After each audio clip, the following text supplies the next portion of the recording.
پھر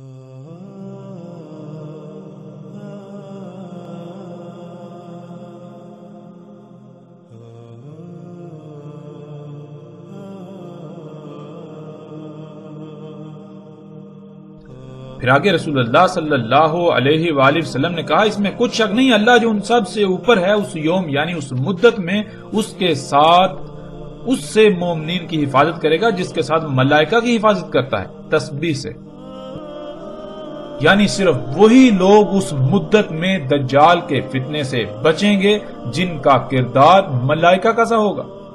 کیا کردار؟ تسبیح۔ تسبیح کسے کہتے ہیں؟ تسبیح سباہ سے۔ سباہ کسے کہتے ہیں؟ کہ اللہ سبحانہ و تعالی جیسے ہی کوئی حکم دیں بغیر کسی ہیلے بہانے کے، بغیر کسی ہیلے حجت کے، فوراً اس بات کو، اس حکم کو تسلیم کرتے ہوئے اس کے اوپر عمل کرنا، اسی طرح کام کرنا جیسے اللہ سبحانہ و تعالی نے حکم دیا۔ تو رسول اللہ صلی اللہ علیہ وآلہ وسلم نے کہا کہ اس یوم انہی لوگوں کو بچایا جائے گا، اللہ انہی کی حفاظت کرے گا، ان مومنین کی جو تسبیح کریں گے، یعنی جو بھی اللہ نے حکم دیا، جیسے حکم دیا بالکل ویسے ہی اس کو تسلیم کرتے ہوئے اس کے اوپر عمل کریں گے۔ ان کا کھانا وہی ہوگا جس کا اللہ نے حکم دیا، ان کا پینا وہی ہوگا جس کا اللہ نے حکم دیا، یعنی کہ جو اللہ نے ہدایات دی ان کو دل سے تسلیم کرتے ہوئے جب ان کے اوپر عمل کریں گے تو ظاہراً انہیں بہت بڑی آزمائش کا سامنا کرنا پڑے گا، بڑی بڑی مشکلات کا، تکلیفات کا سامنا کرنا پڑے گا، لیکن اس کے علاوہ کسی کے پاس اور کوئی فلاح کا رستہ نہیں ہوگا۔ اور ناظرین آج ہم غور کریں، کیا بالکل وہی حالات نہیں جن کا ذکر محمد علیہ السلام نے کیا؟ کیا آج بالکل وہی سب نہیں ہو رہا؟ آج بالکل وہی حالات نہیں ہیں؟ اگر دجال کا فتنہ واضح ہوتا ہے اور اس کو ترک کرنا چاہیں، ترک کریں تو کن حالات کا سامنا کرنا پڑے گا، کیسی آزمائش کا سامنا کرنا پڑے گا۔ پھر ناظرین اس روایت میں سب سے بڑا سوال ان لوگوں کے لیے جو یہ کہتے ہیں کہ دجال ایک شخص ہے، ایک انسان ہے، تو اس روایت میں رسول اللہ صلی اللہ علیہ وآلہ وسلم نے تو دو ٹوک الفاظ میں کہا کہ وہ اللہ کا عبد ہوگا، اللہ کے عبد سے۔ اب عبد کسے کہتے ہیں؟ اب کہتے ہیں غلام کو، اللہ کا غلام۔ تو کیا دجال جو ہے وہ اللہ کا عبد ہوگا، اللہ کا غلام ہوگا؟ اس کا مطلب یہ کہ دجال تو پھر جنت میں جائے گا۔ کیوں؟ کیونکہ اللہ کا وعدہ ہے کہ اللہ اپنے عباد کو جنت میں داخل کرے گا، اللہ اپنے عباد کے اوپر عذاب نہیں لاتا، اللہ اپنے عباد جو ہیں، جو اللہ کے غلام ہیں، ان کو عذاب نہیں دیتا۔ اگر دجال ایک انسان ہے، ایک شخص ہے، تو پھر اس لحاظ سے تو وہ اللہ کا عبد اور وہ جنت میں جائے گا۔ اب یہ کیسے ممکن ہے؟ کیا کبھی ان پہلوؤں پر، ان باتوں پر کسی نے غور کیا؟ بہرحال جیسے جیسے ناظرین ہم آگے بڑھیں گے، ہر بات، ہر پہلو سے، ہر لحاظ سے، ہر طرح سے کھل کر سامنے آ جائے گی، کسی قسم کا کوئی شک و شبہ نہیں رہے گا۔ اور جتنے بھی سوالات ہیں جو آپ کے ذہن میں پیدا ہو رہے ہیں، جتنے بھی سوالات ہیں، ایک ایک سوال کا ہر لحاظ سے کھول کھول کر جواب دیا جائے گا۔ اللہ کے فضل سے ہم کسی بھی سوال کو نہ گول کریں گے، نہ نظر انداز کریں گے، اور نہ ہی ایسا ہوگا کہ ہم ان سوالات کے جوابات ایسے دیں جیسے کہ ہم اپنی طرف سے بناوٹی جوابات دے رہے ہیں۔ نہیں، بالکل نہیں۔ ہم اللہ کے فضل سے ہر ایک کے ہر سوال کا مکمل ہر لحاظ سے کھول کھول کر جواب دیں گے، ہر پہلو کو، ہر بات کو کھول کھول کر سامنے رکھیں گے۔ رسول اللہ صلی اللہ علیہ وآلہ وسلم نے کہا دجال کے ساتھ چمٹے رہنے کے لیے اقوام یعنی دنیا کے لوگ کہیں گے ہم اس کے ساتھ اس لیے ہیں کہ ہم یہ جان لیں کہ وہ کافر ہے اور اس وجہ سے ہم اس کے ساتھ ہیں، ہم کھاتے ہیں اس کا کھانا اور اس کے درختوں سے چرتے ہیں، پس جب اللہ کا غضب نازل ہوگا تو ان سب پر نازل ہوگا۔ ناظرین آج ہم خود اس کا مشاہدہ کرتے ہیں کہ جس پر بھی دجال کی حقیقت آشکار ہوتی ہے، جس کو بھی آگاہ کیا جاتا ہے کہ جو کچھ تم کھا رہے ہو، پی رہے ہو، جس معاشرے میں تم رہ رہے ہو، جس نظام کا ساتھ دے رہے ہو، ہوا کوئی بھی کام کرتے ہو، وہ دجال کی نصرت کا سبب بنتا ہے۔ یہ سب کا سب دجل ہے، یہ بات ماننا ان کی مجبوری ہوتی ہے کیونکہ حقیقت ہی یہی ہے، لیکن ماننے کے باوجود، حقیقت کو تسلیم کرنے کے باوجود اس نظام، اس طرز زندگی کو چھوڑنے پر یہ کہتے ہوئے تیار ہی نہیں ہوتے کہ ہم اس معاشرے میں رہتے ہوئے اس کے بارے میں مزید اچھی طرح تحقیق کر لیں، جس کے لیے ہمیں مجبوراً یہی سب کھانا پڑے گا، یہی نوکری کرنی پڑے گی، اور پھر یہ بھی بہانہ ہوتا ہے کہ جائیں تو جائیں کہاں، کھائیں تو کیا کھائیں، اس کے علاوہ اور کچھ ہے؟ اس کے علاوہ اور کچھ ہے بھی تو نہیں، اور یوں وہ اللہ کے غضب کا شکار ہوتے ہیں، اور ان قریب ایک بہت بڑا غضب جو اللہ کا نازل ہونے ہی والا ہے، ایسے لوگ بھی اس غضب کا شکار ہوں گے، اس عذاب کا شکار ہوں گے۔ رسول اللہ صلی اللہ علیہ وآلہ وسلم نے کہا، اس میں کچھ شک نہیں کہ وہ دجال آدم ہوگا۔ ناظرین، آدم کسے کہتے ہیں؟ آدم کے معنی زمین کے خون کے ہیں۔ زمین کے خون سے ہی اللہ سبحانہ و تعالیٰ نے سب سے پہلے بشر کو خلق کیا، اسی وجہ سے پہلے بشر کا اسم آدم تھا۔ قرآن میں اللہ سبحانہ و تعالیٰ نے 3 کا بھی ذکر کیا، لیکن 3 زمین کے عناصر کو کہا جاتا ہے۔ جب زمین کے عناصر کو کیمیائی عوامل سے گزارا، جس کا قرآن میں ذکر ہے، من سلسال من حماء مسنون، تو آدم وجود میں آیا، یعنی زمین کا خون جسے آج ہم خام تیل کا نام دیتے ہیں، وہ وجود میں آیا، اور اس سے بھی اللہ سبحانہ و تعالیٰ نے 3 کا، اور اسی سے اللہ سبحانہ و تعالیٰ نے بشر آدم کو خلق کیا، اور تمام بنی آدم کو بھی اسی سے خلق کیا۔ اس لیے تمام انسانوں کو بنی آدم کہا جاتا ہے کہ جس سے تمام انسان وجود میں آئے۔ تمام کے تمام انسان نہ صرف آدم بشر کی نسل ہیں، بلکہ زمین کے خون جو کہ آدم ہے سے وجود میں آتے ہیں، وجود میں آ رہے ہیں اور وجود میں آئے۔ مزید آسانی سے سمجھنے کے لیے اگر ہم اپنی ہی ذات میں غور و فکر کریں تو ہم پر واضح ہو جائے گا کہ اللہ سبحانہ وتعالی نے ہمیں زیر زمین موجود خام تیل سے خلق کیا، جیسے کہ پیچھے بھی تفصیل کے ساتھ یہ بات گزر چکی ہے، ان موضوعات پر پیچھے مفصل بات ہو چکی ہے۔ آپ غور کریں کہ انسانوں کو کس سے خلق کیا گیا، وہ کون سا مواد ہے، وہ کون سا میٹیریل ہے، وہ کہاں پر پڑا ہوا ہے جس سے اللہ نے آپ کو بنایا۔ آدم دم سے ہے۔ دم کہتے ہیں ایسے لیکوڈ کو، ایسے مخلول کو جو نہ صرف رنگدار ہو بلکہ جس میں طرح طرح کے مختلف عناصر موجود ہوں، اور آدم کہتے ہیں زمین کے اندر موجود اس رنگدار مخلول کو جس کے اندر طرح طرح کے مختلف عناصر موجود ہوتے ہیں، اور آج ہم اسے خام تیل کہتے ہیں۔ اسی سے اللہ سبحانہ و تعالیٰ نے پہلے بشر کو خلق کیا تھا، اسی وجہ سے پہلے بشر کو آدم کہا گیا، اور اسی سے تمام کے تمام انسانوں کو خلق کیا گیا، جتنے بھی بشر ہیں ان کو خلق کیا گیا۔ اس لیے سب کے سب کو بنی آدم، یعنی بنی کہتے ہیں جس سے بنایا گیا، اور آدم کہتے ہیں زمین کے خون۔ تمام کے تمام جو بشر ہیں یہ آدم یعنی زمین کے خون سے ہی بنائے جا رہے ہیں۔ اب جہاں سے بھی غور کریں بات وہی سامنے آئے گی، زمین کے خون سے ہی سب سے پہلا بشر وجود میں آیا، اور اسی سے آگے سلسلہ چلا، اور جتنے بشر بن رہے ہیں وہ اسی خون سے ہی بن رہے ہیں، سب سے پہلا بشر ہو یا آخری ہو، سب کے سب اسی سے ہی بن رہے ہیں۔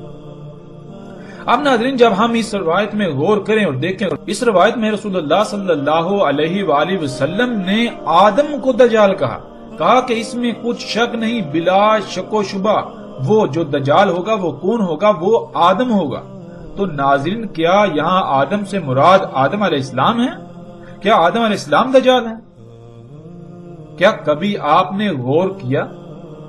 آدم تو کہتے ہیں زمین کے خون کو، جیسے عربی میں دم کہتے ہیں خون کو، دم کہتے ہیں وہ رنگدار مخلول جس کے اندر طرح طرح کے عناصر پائے جاتے ہیں، اور آدم کہتے ہیں زمین کے خون کو، زمین کے اندر موجود جو زمین کا خون ہے، جو زمین کی رگوں میں دوڑتا ہے، جس سے زمین اپنی نباتات نکالتی ہے۔ رسول اللہ صلی اللہ علیہ وآلہ وسلم نے کہا اس میں کچھ شک نہیں کہ آئے گا دجال نہر کو امر کرے گا کہ بہہ پڑ، پس وہ بہہ پڑے گی، پھر اسے حکم دے گا کہ پلٹ، پس وہ پلٹے گی، یعنی امر کرے گا کہ بہنا رک جا، پس وہ بہنا رک جائے گی، پھر اسے حکم دے گا یعنی امر کرے گا کہ خشک ہو جا، وہ خشک ہو جائے گی۔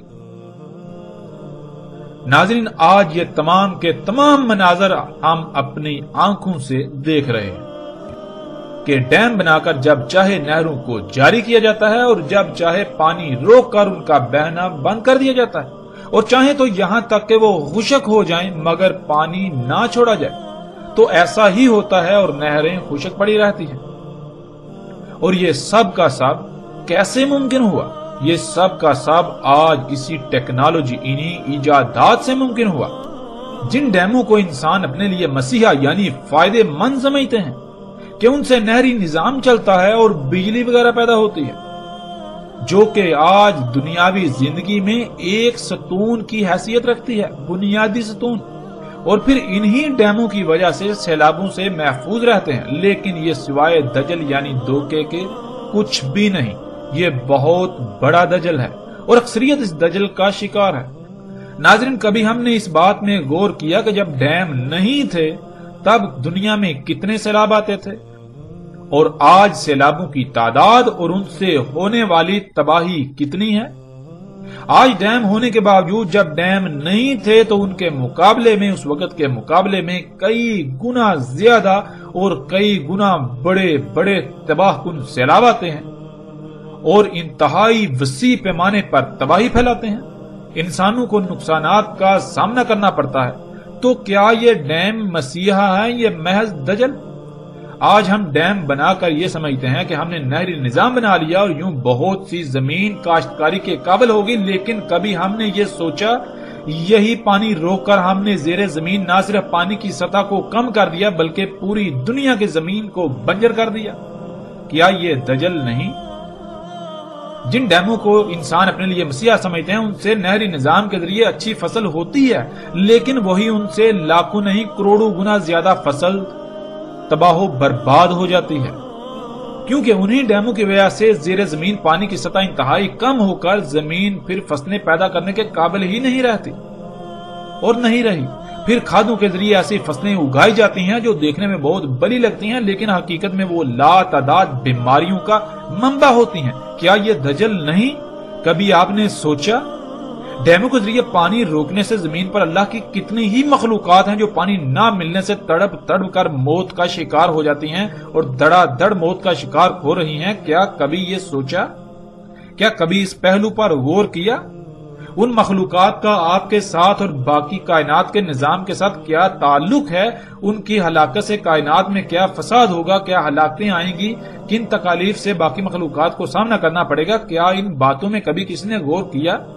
کیا کبھی آپ نے یہ سوچا کہ یہ زمین جو کہ ایک مشین کی مانند ہے اور اس کی تمام مخلوقات پرزوں کی مانند ہیں، اور جب ہم اس مشین کے لا تعداد پرزوں کو ناکارہ بنا دیں گے تو اس زمین کا حال کیا ہوگا؟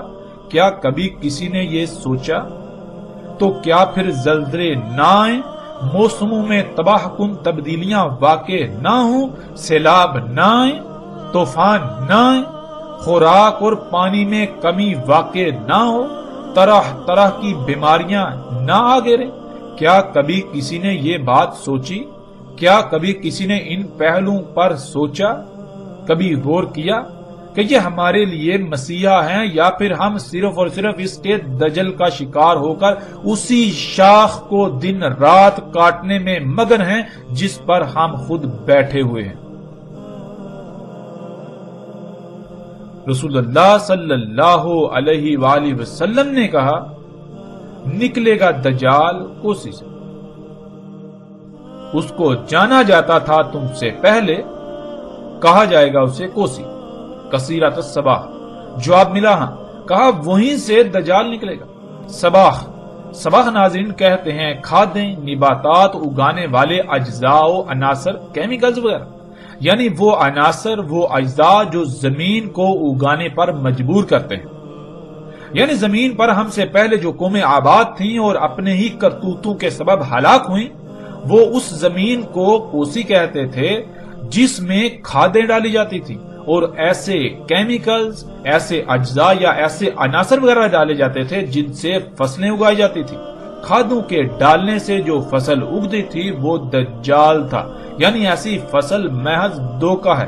کھادوں سے اگائی جانے والی فصلیں دیکھنے میں، نظر آنے میں تو بہت زبردست لگتی ہیں، فصلیں دیکھنے میں اچھی اور بہت زیادہ ہوتی ہیں، لیکن حقیقت یہ ہوتی ہے کہ اس فصل کا ظاہری پہلو تو بھلا ہوتا ہے، لیکن اس کا باطن بیماریوں سے بھرا ہوتا ہے۔ یہی تو دجل ہے کہ ایک رخ جو سامنے والا ہے وہ تو بہت زبردست ہے، لیکن جو دوسرا پوشیدہ رخ ہے وہ عیبدار، نامکمل اور نقائص سے بھرا پڑا ہے۔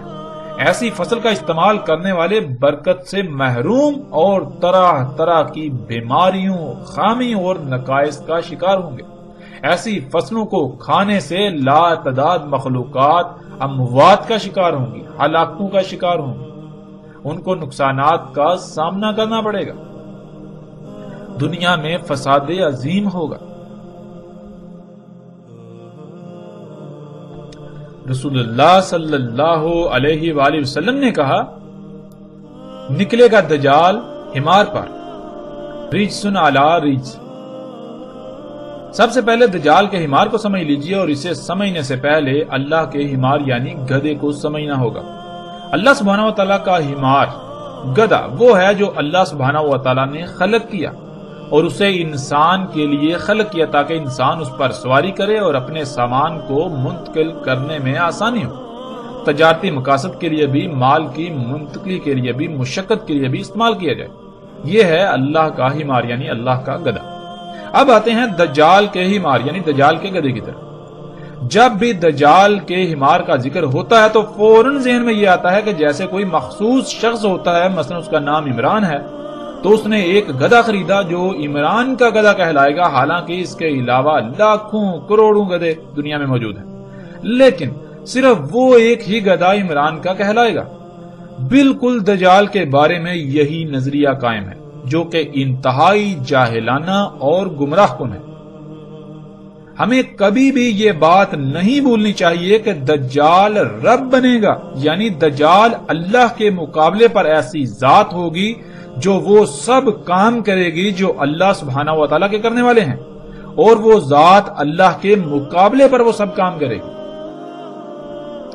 دجال کے حمار یعنی گدھے کا مطلب یہ ہے کہ جس مقصد کے لیے انسان دجال کے نکلنے سے پہلے اپنے اصل رب اللہ سبحانہ و تعالیٰ کا خلق کیا ہوا حمار یعنی گدھا استعمال کرتے تھے، دجال اسی مقصد کے لیے اللہ سبحانہ و تعالیٰ کے خلق کیے ہوئے اس ذریعے یعنی گدھے سے احسن ذریعہ یعنی گدھا خلق کرے گا، اور جو لوگ اللہ کے گدھے کی بجائے دجال کے خلق کیے ہوئے گدھے کو استعمال کریں گے، وہی ان کا دجال کو اپنا رب تسلیم کرنا ہوگا، کیونکہ رب وہی ذات ہوتی ہے جس پر کسی بھی معاملے میں توکل کیا جائے، یعنی کوئی بھی ضرورت پیش آئے تو جس کی خلق کردہ شے کو استعمال کر کے اپنی ضرورت کو پورا کیا جائے وہی رب کہلاتا ہے۔ یہاں تک ہمارے لیے نہ صرف دجال کا حمار واضح ہو گیا، بلکہ دجال کے بارے میں مزید واضح ہو گیا کہ دجال کسی مخصوص شخصیت کا نام نہیں، بلکہ دجال ایسی ہی کسی ذات کا نام ہے جیسے اللہ سبحانہ و تعالیٰ کی ذات ہے۔ جو کام اللہ سبحانہ و تعالیٰ کرتے ہیں وہی کام جو بھی اللہ کے مقابلے پر کرے گا وہ ذات دجال کہلائے گی، اور آج وہ سب کچھ اللہ کے مقابلے پر ہو رہا ہے جو آج سے پہلے صرف اللہ سبحانہ و تعالیٰ ہی کرتا تھا، اور آج یہ سب کچھ صرف اور صرف ٹیکنالوجی سے ہی ممکن ہوا، انہی مشینوں انہی ایجادات سے ممکن ہوا، اور یہی سب دجال ہے، یعنی یہی ایجادات ہیں، یہی مشینیں ہیں، یہی ٹیکنالوجی ہی ہے کہ انسان ہر معاملے میں اللہ کی بجائے اسی پر توکل کرتا ہے، یعنی اللہ کی بجائے اسے اپنا رب بنائے ہوئے ہے۔ ناظرین، آپ آتے ہیں روایت کی طرف۔ رجس کہتے ہیں اسے جو انسان کو کسی بھی معاملے میں اللہ کی بجائے اپنے اوپر توکل کرنے پر مائل کرے یا مجبور کر دے۔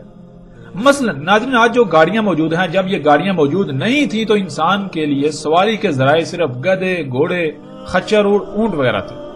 جب بھی انسان کو سفر کی ضرورت پیش آتی تو فوراً انسان کے ذہن میں یہی ذرائع آتے اور انہی پر انحصار کرتا، لیکن آج گدھے، گھوڑے، خچر اور اونٹوں کی موجودگی کے باوجود جب بھی انسان کو سفر کی ضرورت پیش آتی ہے تو فوراً جس کے بارے میں ذہن میں آتا ہے وہ گاڑیاں ہیں، اور گاڑیوں کی موجودگی میں انسان کے بالکل بھی ذہن میں گدھے، گھوڑے، اونٹ وغیرہ کا خیال نہیں آتا۔ اس کی جو وجہ بنی اسے عربی میں رجس کہتے ہیں۔ جب بھی سفر کی ضرورت پیش آئی تو فوراً گاڑی کا خیال آیا، اسی پر انحصار کیا، اسی پر توکل کیا، باوجود اس کے کہ گدھے، گھوڑے، خچر اور اونٹ وغیرہ موجود ہیں۔ آج انسان چاہ کر بھی گدھے، گھوڑے، اونٹ وغیرہ پر سفر نہیں کرتا جہاں بھی یہ گاڑیاں موجود ہیں۔ ان میں کشش ہی ایسی ہے کہ وہ انسان کو اپنی طرف مائل کر لیتی ہیں، بالکل مجبور کر دیتی ہیں۔ یہی وہ شے ہے جسے عربی میں رجس کہا جاتا ہے۔ رسول اللہ صلی اللہ علیہ وآلہ وسلم نے کہا، نکلے گا دجال حمار پر۔ دجال حمار پر نکلے گا یعنی گدھے پر نکلے گا۔ مطلب یہ کہ دجال کی ابتدا گدھے سے ہوگی، یعنی اللہ کے مقابلے پر جو شے سب سے پہلے خلق ہوگی اور وہ دجال اکبر ہوگا، وہ سواری کا ذریعہ ہوگی۔ ایسا سواری کا ذریعہ جو رجس پر رجس ہوگا، یعنی اس کی موجودگی میں اللہ کے سواری کے ذرائع بے بکت ہو جائیں گے، لوگ اس کی طرف نہ چاہ کر بھی کھینچے چلے جائیں گے۔ دجال ہوگا رجس پر رجس، یعنی دجال کی موجودگی میں انسان اسے اپنے رب بنانے پر، یعنی اس کی خلق کردہ اشیاء سے ضروریات پوری کرنے پر مجبور ہوں گے، یا اپنے لیے صرف انہی میں فائدہ دیکھیں گے اور یوں استعمال کریں گے۔ اب آتے ہیں دجال کا حمار ہوگا کیا، کیسا ہوگا، اس کی پہچان کیا ہے، اس سمیت تمام کے تمام سوالات کے جوابات کی طرف۔ رسول اللہ صلی اللہ علیہ وآلہ وسلم نے کہا، اس میں ہوں گی 3 علامات، یعنی جن سے دجال کو پہچانا جا سکے گا۔ وہ اول ہوگا، یعنی جو بھی کام کرے گا، جو بھی خلق کرے گا، جو بھی خلق ہوگی، وہ ضرور کسی نہ کسی لحاظ سے عیبدار، خامی و نقائص والا ہوگا، خامی و نقائص والی ہوگی۔ ایک پہلو سے مکمل، دوسرے پہلو سے یکسر نامکمل ہوگی۔ تمہارا رب اول نہیں ہے، یعنی جو شے بھی عیبدار ہو وہ تمہارے رب اللہ سبحانہ و تعالیٰ کی نہیں ہوگی، کیونکہ اللہ کے لیے ہے ہی حمد۔ اللہ سبحان ہے، اللہ جو کچھ بھی خلق کرتا ہے وہ عیوب سے، نقائص سے پاک ہوتی ہے۔ اللہ کچھ بھی عیبدار، نقائص والا، خامی والا خلق نہیں کرتا، اس لیے جو کچھ بھی عیبدار ہوگا وہ تمہارے رب کا نہیں ہوگا، اور نہیں مسخر کیے جائیں گے اس کے لیے دواب مگر حمار، یعنی اللہ سبحانہ تعالیٰ کا جو دابہ ہے وہ تمام کے تمام جاندار جو زمین پر رینگنے والے ہیں، اپنی ٹانگوں پر چلنے والے ہیں، یا اڑنے والے ہیں، یا پھر تیرنے والے ہیں، سب کو خلق کرنے کا الگ الگ مقصد ہے، جن میں سے کچھ ایسے ہیں جن کو اللہ سبحانہ و تعالیٰ نے سواری کے لیے خلق کیا، لیکن وہ تو محض چند ایک ہیں، اور جو ان کے علاوہ ہیں جن کی تعداد کا شمار ہی نہیں، ہر کسی کو الگ الگ مقصد کے لیے خلق کیا۔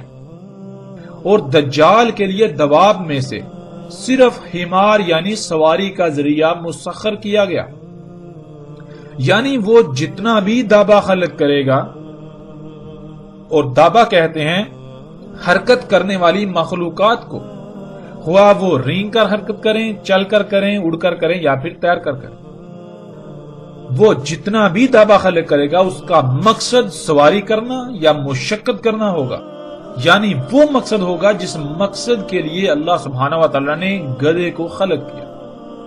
رجسن علی رجس، یعنی دجال کے گدھے کے ہوتے ہوئے کوئی بھی انسان سواری کی ضرورت پوری کرنے کے لیے یا مشقت کے لیے اللہ کے گدھے کو استعمال نہیں کرے گا، بلکہ دجال گدھے کی جانب چاہتا ہوا یا نہ چاہتا ہوا کھینچا چلا جائے گا۔ کتب ہوگا اس کی عین کے درمیان، کافر پڑھ لے گا اسے ہر مومن، خواہ وہ لکھنا جانتا ہو یا نہ جانتا ہو۔ ناظرین، اس کی وضاحت پیچھے گزر چکی۔ ہمارا موضوع دجال کا گدھا یعنی سواری کا ذریعہ تھا، مشقت کا ذریعہ، اور رسول اللہ صلی اللہ علیہ وآلہ وسلم نے واضح کر دیا کہ دجال کے لیے جو دابہ مسخر کیا جائے گا وہ صرف اور صرف سواری کا ذریعہ ہی مسخر کیا جائے گا، یعنی وہ جتنا بھی دابہ حرکت کرنے والی مخلوقات خلق کرے گا، جتنی بھی حرکت کرنے والی مخلوقات خلق ہوں گی جو کہ دجال ہوگا، وہ سارے کا سارا دابہ سواری، مال و اشیاء کی منتقلی اور مشقت کے مقاصد کے لیے ہی خلق کیا جائے گا، خلق ہوگا، وہ سارے کا سارا دابہ دجال ہوگا۔ اور آج ہم دیکھیں کہ وہ کون سی ایسی اشیاء ہیں جو اللہ سبحانہ و تعالیٰ کے خلق کردہ سواری کے ذرائع یعنی اونٹ، گدھے اور گھوڑے اور خچر وغیرہ کے علاوہ موجود ہیں، اور اگر ایسی موجود ہیں اور اسی مقصد کے لیے ہیں اور وہ اللہ کی خلق کردہ نہیں، تو پھر وہ تمام کی تمام دجال کا حمار ہے، دجال کا گدھا یعنی سواری و مال کی منتقلی کا ذریعہ۔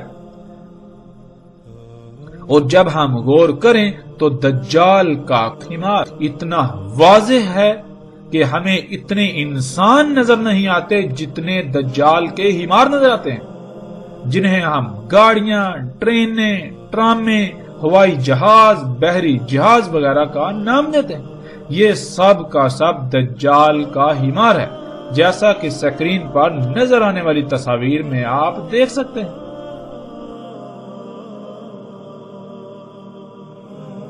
رسول اللہ صلی اللہ علیہ وآلہ وسلم نے کہا، جان لو اس میں کچھ شک نہیں، دجال ہوگا۔ اس کی لمبائی 40 گز ہوگی پہلے گز سے، اس کے نیچے ہوگی بوجھ اٹھا کر چلنے والی چاند جیسی سواری۔ جیسے چاند زمین کے گرد گھومتا ہے، اسی طرح دجال کا گدھا یعنی بوجھ اٹھا کر چلنے والی سواری بھی زمین کے گرد فضا میں سفر کرے گی۔ لمبے ہوں گے اس کے سب کان، اس کے کانوں سے 30 گز۔ اس کے گدھے کے ایک کھر سے دوسرے کھر کے درمیان جو فاصلہ ہوگا وہ دن اور رات کا فاصلہ ہوگا۔ زمین اس کے لیے سکیڑ یعنی لپیٹ دی جائے گی، یعنی سالوں کا سفر دنوں، گھنٹوں اور منٹوں میں طے کرے گا، انتہائی تیز رفتاری سے۔ اپنے ید یعنی اپنی قوت سے بادلوں کو چھوئے گا، ان سے اوپر نکل جائے گا اور سورج پر سبقت لے جائے گا اس کے چھپنے کی طرف۔ اس کے آگے دھوئیں کا پہاڑ اور پیچھے سرسبز پہاڑ ہوگا۔ چیخے گا آواز کے ساتھ، اس کی آواز کو سن لیں گے جو بھی اس کے پروں کے ساتھ زمین سے اڑنے کے مقام سے لے کر واپس زمین پر نیچے اترنے کے مقام کے درمیان آئیں گے، یعنی ٹیک آف سے لینڈنگ تک کے درمیان آنے والے سب لوگ اس کی چیخنے کی آواز کو سنیں گے۔ ناظرین، یہ واحد ہوائی جہاز ہی ایسی شے ہے جس میں یہ تمام کی تمام خصوصیات پائی جاتی ہیں۔ ذرا تصور کریں کہ جب ان چیزوں کا کوئی تصور تک بھی نہیں کیا جا سکتا تھا، اگر اس وقت کسی نے ان اشیاء کے بارے میں بتانا ہوتا تو کیسے الفاظ میں بتایا جاتا؟ یقیناً ان الفاظ سے بہتر اور کوئی الفاظ نہیں ہو سکتے، اس لیے ان الفاظ کا اگر کوئی مصداق ہے تو یہی موجودہ ہوائی جہاز ہیں، اور اگر یہ نہیں تو پھر ایسا کچھ بھی نہیں آئے گا، یہاں تک کہ ساتھ بھی قائم ہو جائے گی۔ یہ جہاز ہی ہیں جن کے کانوں کی لمبائی اتنی ہی ہوتی ہے۔ اس روایت کے علاوہ مختلف روایات میں کانوں کی لمبائی بھی مختلف آئی ہے، کہیں پر 70 گز تو کہیں پر 40، کہیں ان سے بھی کم یا زیادہ کا ذکر ہوا۔ جیسے انسان کے کان کو دیکھا جائے تو ان کی باہر کو نکلی ہوئی لمبائی چند سینٹی میٹر ہوتی ہے، بالکل اسی طرح دجال کے گدھے کے کان، جنہیں پر بھی کہتے ہیں، جہاں سے وہ شروع ہوتے ہیں اور ان کے آخری سرے تک اتنی ہی لمبائی بنتی ہے۔ یہ ہوائی جہاز ہی ہیں جو زمین کے گرد اسی طرح گھومتے ہوئے سفر کرتے ہیں فضا میں جیسے چاند زمین کے گرد گھومتا ہے۔ یہ ہوائی جہاز ہی ہے کہ جب سفر کرتا ہے تو اتنی تیز رفتاری سے سفر کرتا ہے کہ گویا اس کے لیے زمین سکیڑ دی گئی، اور اس کے علاوہ بھی جتنے بھی دجال کے سواری کے ذرائع ہیں ان سب کے لیے زمین سکیڑ دی جاتی ہے، زمین سکڑ جاتی ہے، یعنی ان کی رفتار اتنی تیز ہوتی ہے کہ بہت کم وقت میں بہت زیادہ فاصلہ طے کر لیتے ہیں۔ یہ ہوائی جہاز ہی ہے کہ اس کے ایک کھر یعنی جہاں سے وہ اوپر اڑتا ہے وہاں سے لے کر دوسرے کھر تک، یعنی جہاں وہ واپس نیچے زمین پر اترتا ہے تو دن اور رات کا فاصلہ ہوتا ہے۔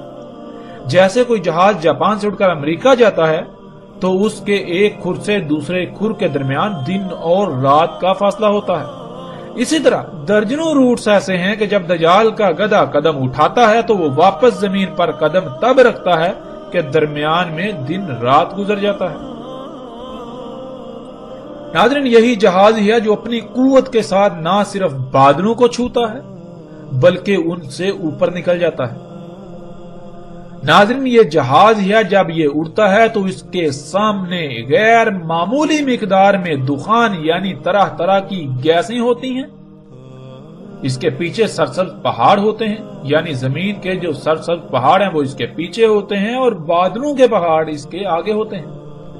اور آج موجودہ دور میں بہت بڑی مقدار میں فیکٹریوں اور گاڑیوں وغیرہ سے خارج ہونے والے طرح طرح کے زہریلی دھوئیں سے آسمان یعنی فضا بھر چکی ہے.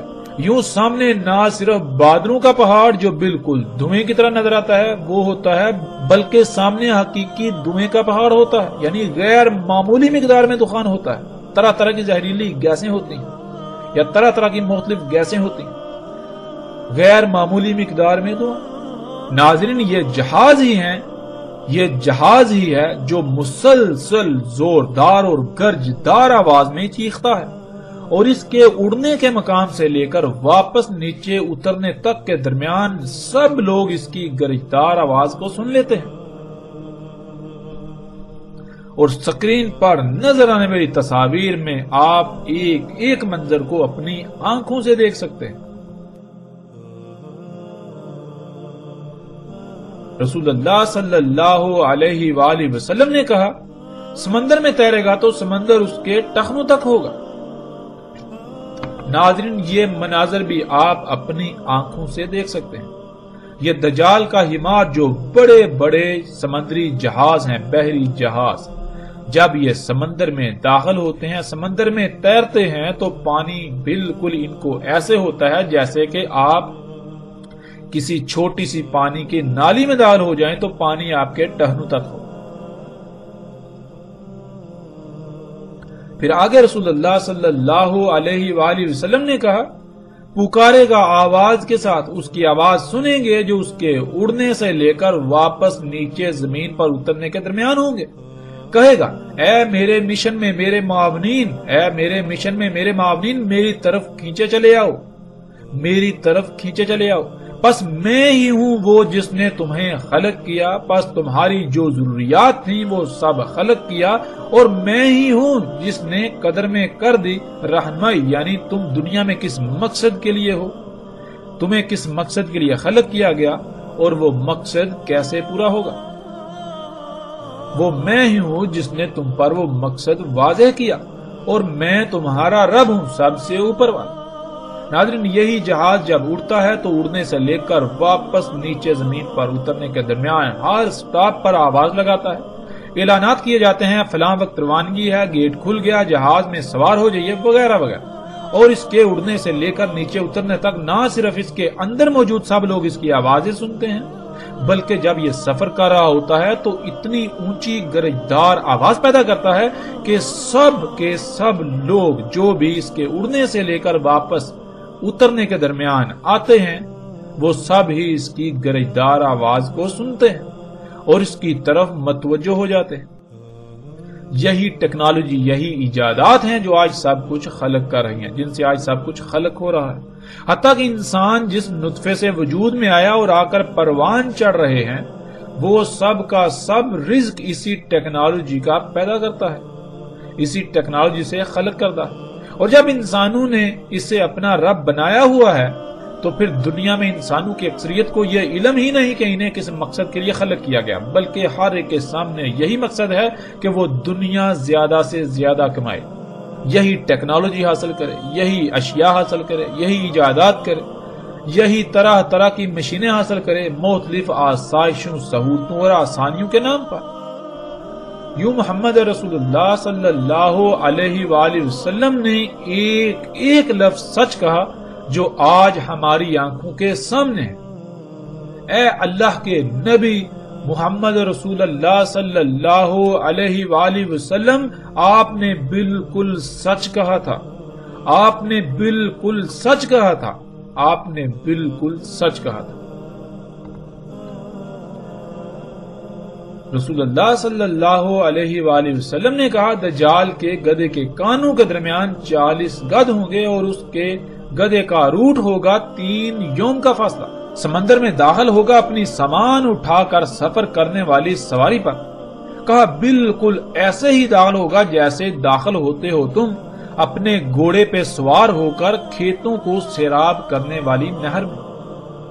یعنی ناظرین، جیسے آپ کھیتوں کو سیراب کرنے والی کسی کھال میں، جو پانی کی کھال ہوتی ہے، نالی ہوتی ہے، اس میں داخل ہوں گھوڑے پر سوار ہوگا تو گھوڑے کو کتنا پانی ہوگا، بالکل اسی طرح دجال کا حمار یعنی دجال کا سواری کا ذریعہ جب دجال کو اٹھا کر انہی طرح طرح کی مخلوقات کو اپنے اوپر سوار کر کے سمندر میں سفر کرے گا، اس میں چلے گا، اس میں داخل ہوگا، تو سمندر کا پانی اس سے ایسے ہی ہوگا جیسے تم کھیتوں کو سیراب کرنے والی نہر یعنی کھال میں داخل ہوتے ہو گھوڑے پر سوار ہو کر۔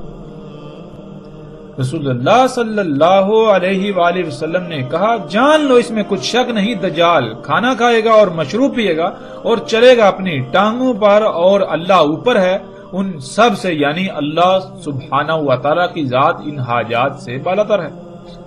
آج جتنی بھی ٹیکنالوجی ہے وہ تمام کی تام کھاتی ہیں، جسے ہم بجلی کا نام دیتے ہیں، خواہ وہ موسموں اور بادلوں میں چھیڑ چھاڑ کرنے والے آلات ہوں یا مختلف مصنوعات بنانے والی یعنی دجال کی جنت کی سہولیات اور نعمتیں خلق کرنے والی جتنی بھی مشینیں ہیں وہ تام کھا کر یا مشروب پی کر ہی چلتی ہیں۔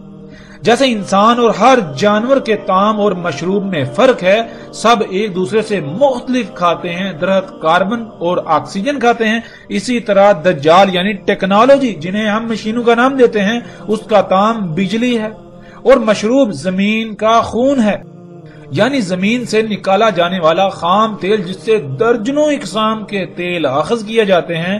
ٹیکنالوجی ان حاجات کی محتاج ہے، لیکن اللہ سبحانہ و تعالی ایسی تمام حاجات سے پاک ہے۔ ناظرین، بہت سی روایات میں رسول اللہ صلی اللہ علیہ وسلم نے کہا کہ دجال کی توبہ کرنے والے یعنی اسے اپنا رب تسلیم کرنے والوں میں اکثریت یہود کی ہوگی۔ اور ناظرین، جب ہم یہ الفاظ پڑھتے ہیں، یہ بات ہمارے سامنے آتی ہے، ہمیں بتائی جاتی ہے، تو ہم بالکل بے فکر ہو جاتے ہیں، اس لیے کہ ہم خود کو مسلمان کہتے ہیں، مسلمان سمجھتے ہیں، مسلمان کہلواتے ہیں، اور یہود تو وہ ہیں جو آج بھی یہودی کہلاتے ہیں۔ اور پھر قرآن میں یہود و نصارہ کے بارے میں جتنی بھی آیات ہیں ہم ان سے مراد بھی یہودی اور عیسائی لیتے ہیں، لیکن ہم نے کبھی یہ غور نہیں کیا کہ قرآن میں اللہ سبحانہ تعالیٰ نے یہود و نصارہ کن کو کہا۔ جب ہم قرآن میں غور و فکر کریں تو قرآن کی پہلی سورۃ الفاتحہ میں مغضوب اور ضالین کے الفاظ آئے ہیں، اور سب اس پر متفق ہیں کہ مغضوب سے مراد یہود اور ضالین سے مراد نصارہ ہے۔ اور سورہ فاتحہ کو دن میں کئی بار پڑھتے ہیں، اس کے باوجود غور ہی نہیں کرتے کہ اگر ہم نے وہ کچھ کیا جو بنی اسرائیل میں سے لوگوں نے کیا، جو یہود کہلائے تو ہم بھی یہود کہلائیں گے، اور جو کچھ نصارہ نے کیا اگر ہم بھی وہی کریں گے، ہم نے بھی وہی کیا تو ہم بھی نصارہ کہلائیں گے۔ بنی اسرائیل کو اللہ سبحانہ و تعالیٰ نے اس امت کے طور پر منتخب کیا جسے دنیا کے انسانوں کے لیے نکالا تھا، لیکن جب انہوں نے اپنی ذمہ داری ترک کر دی اور دین کو ٹکڑے ٹکڑے کر کے گروہ در گروہ تقسیم ہو گئے تو اللہ سبحانہ و تعالیٰ کے غضب کا شکار ہوئے، اللہ کی لعنت کا شکار ہوئے، دنیا میں ذلیل و رسوا ہوئے، اس کے باوجود کہ وہ آج تک خود کو وہی امت سمجھ رہے ہیں جسے اللہ نے دنیا کے انسانوں کے لیے نکالا، یعنی انہوں نے ہی دنیا میں نظام قائم کرنا ہے، صرف انہیں ہی دنیا پر حکمرانی کا حق حاصل ہے۔ وہ طے کریں گے کہ کیا دنیا کے انسانوں کے لیے فائدہ مند ہے اور کیا نقصان دہ ہے، کیا کس نے کرنا ہے کیا نہیں کرنا، اس لیے وہ کبھی بھی ہاتھ پر ہاتھ رکھ کر نہیں بیٹھے اور دنیا میں اپنا نظام، اپنی حکومت قائم کرنے کے لیے کوشش کرتے رہے اور ساتھ کے قائم ہونے تک کرتے رہیں۔ اور بنی اسرائیل میں سے جنہوں نے اپنی آنکھوں، کانوں اور دلوں کا اس مقصد کے لیے استعمال ترک کر دیا جس مقصد کے لیے اللہ نے یہ نعمتیں دی، تو وہ رستے سے ہٹ گئے، یعنی غور و فکر کرنا چھوڑ دیا، تو یہود نے انہیں رستے سے ہٹا کر اپنی نصرت کے لیے استعمال کیا، یوں وہ نصارہ کہلائے۔ نصارہ یعنی نصرت کرنے والے، مدد کرنے والے۔ گمراہ ہونے والے یہود کے مشن میں ان کی نصرت کرنے والوں کو اللہ نے نصارہ قرار دیا۔ آج وہ تمام کے تمام لوگ جو ذمہ داری کو ترک کر چکے ہیں جو اللہ نے عائد کی تھی اور یہود کی روش اختیار کی، وہ اللہ کے غضب کا شکار ہوئے، یعنی دنیا میں ذلیل و رسوا ہو رہے ہیں، وہ سب کے سب یہود، اور جو گمراہ ہو کر ان کی نصرت کر رہے ہیں وہ سب کے سب نصارہ ہیں۔ آج کے یہود کی بالکل آسان پہچان یہ ہے کہ جو لوگ بنی اسرائیل میں سے جن پر اللہ نے غضب کیا ان کی روش اختیار کیے ہوئے ہیں اور اس کے باوجود وہ خود کو امت محمد قرار دیتے ہیں، وہ یہود اور جو گمراہی کا شکار ہیں یوں وہ ان کی نصرت کر رہے ہیں یا نصرت کا سبب بن رہے ہیں، وہ سب کے سب نصارہ ہیں۔ رسول اللہ صلی اللہ علیہ وآلہ وسلم نے کہا لوگ بھاگ جائیں گے دجال سے پہاڑوں میں۔ اور ناظرین یہ منظر بھی آج ہم اپنی آنکھوں سے دیکھتے ہیں، اور اس میں سب سے بڑی بات غور کرنے والی یہ ہے کہ دجال سے لوگ بھاگ جائیں گے پہاڑوں میں۔ اب سوال یہ پیدا ہوتا ہے کہ وہ کون سی شے ہے جو پہاڑوں میں نہیں ہوگی، وہاں نہیں ہوگی، مگر اس کے علاوہ جو شہر ہوں گے، جدید شہر ہوں گے، جو بستیاں ہوں گی، وہاں پر دجال موجود ہوگا۔ یعنی دجال شہروں میں موجود ہوگا، پہاڑوں میں نہیں ہوگا۔ ناظرین آج آپ غور و فکر کریں، یہ بات بالکل واضح ہو جاتی ہے کہ اگر دجال کوئی شخص ہوگا تو کیا وہ پہاڑوں میں نہیں جا سکتا؟ لوگ بھاگ کر پہاڑوں میں ہی کیوں جائیں گے؟ جب غور و فکر کریں تو بالکل واضح ہو جاتا ہے کہ یہی ایجادات، یہی اشیاء، یہی مشینیں، یہ معاشرے، یہ سوسائٹی جو ہے، یہ جدیدیت جو ہے، یہ جدت، یہ معاشرے چکا چوند جو طرح طرح کی ایجادات سے، اشیاء سے، سہولتوں، آسائشوں کے نام پر بڑے بڑے ہیں، دنیا میں جنت کا منظر پیش کر رہے ہیں۔ جن لوگوں پر یہ حقیقت واضح ہوتی ہے کہ یہ تو دجل ہے، یہ تو دجال ہے، یہ تو دھوکہ ہے، تو وہ یہاں سے جب نکلتے ہیں تو کہاں جاتے ہیں؟ پہاڑوں میں۔ اور پہاڑوں میں کیا ہے؟ جب آپ پہاڑوں میں رہنے والوں کی زندگیوں کو دیکھیں تو ان کی زندگیاں دجال سے پاک ہیں، ان اشیاء سے پاک ہیں، وہ بہت بڑی حد تک فطرت کے قریب ہیں۔ رسول اللہ صلی اللہ علیہ وآلہ وسلم کے یہ الفاظ بھی بالکل واضح کر دیتے ہیں کہ دجال کیا ہوگا۔ اس کے باوجود بھی اگر ہم جان بوجھ کر گمراہی کا سودا کرنا چاہتے ہیں تو فیصلہ ہمارے اپنے ہاتھ میں ہے۔ رسول اللہ صلی اللہ علیہ وآلہ وسلم نے کہا جو سنے دجال کے بارے میں پس اس سے دور بھاگ جائے۔ پس اللہ کی قسم اس میں کچھ شک نہیں کہ ایک شخص اس کے پاس آئے گا اور وہ سمجھ رہا ہوگا کہ وہ مومن ہے، پس اس کی اتباع کرے گا، اس سے جو بیس کیا گیا اس کے ساتھ شبہات سے۔ اس روایت میں رسول اللہ صلی اللہ علیہ وآلہ وسلم نے شبہات سے بچنے کی تلقین کی۔ شبہات انہیں کہتے ہیں جو نہ ہی واضح حلال اور نہ ہی واضح یعنی کہ بالکل ہر لحاظ سے کھلم کھلا حرام ہو، یعنی درمیان کی اشیاء جن کے بارے میں علم نہ دیا گیا ہو۔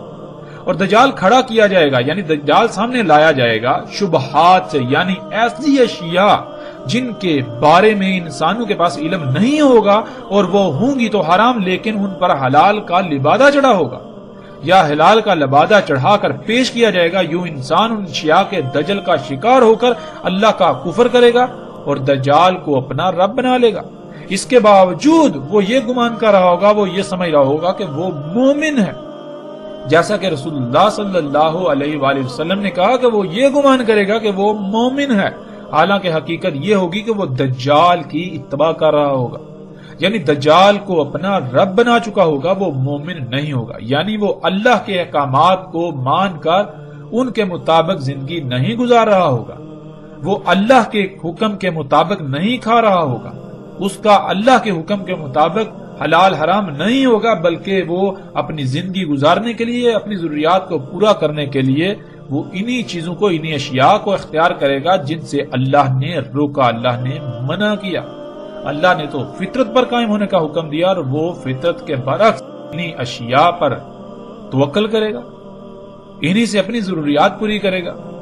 اس کے باوجود وہ خود کو مومن سمجھ رہا ہوگا، یعنی کہ میں جو کچھ بھی کر رہا ہوں وہ اللہ کا حکم ہے اور میں اللہ کے حکم کے مطابق کر رہا ہوں۔ اللہ نے حکم دیا فطرت پر قائم ہونے کا، تو غور کریں کیا آپ فطرت پر قائم ہیں؟